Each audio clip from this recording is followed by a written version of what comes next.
Hi everyone, my name is Connor McShane, and I will be explaining how to make a post on your ePortfolio. Posts are a way for you to highlight your coursework, experience, and any other information you want people to see as they visit your site. All posts that you create will show up in the Activities section dropdown of your ePortfolio. Let's first navigate to the MIS community site. Let's make sure we're logged in.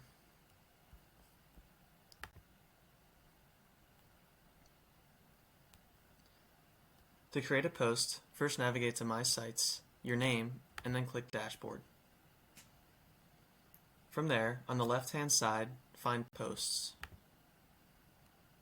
To create a new post, for example a coursework post or experience post, both of which are required for a basic ePortfolio, click Add New.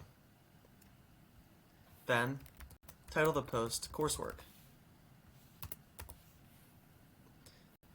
Add 1 to 2 sentences per course that highlight your coursework and what you have learned from the courses, then hit Publish. I've already written down all of my coursework information, so I'm going to copy this and paste it here. I'll click Publish. I'll then go back to my posts. The experience post is created the same way and should consist of at least 1 to 2 sentences per experience describing volunteer work, a prior job, or internship experiences. You should also highlight how it relates to MIS and how it will help you in the future. To see your post on your ePortfolio, go to My Sites, your name, and click Visit Site. Then, click the drop-down under Activities to see your new post. All posts that you create will be visible in the Activities drop-down. You can click on this post to see the content. This concludes the How to Make a Post video.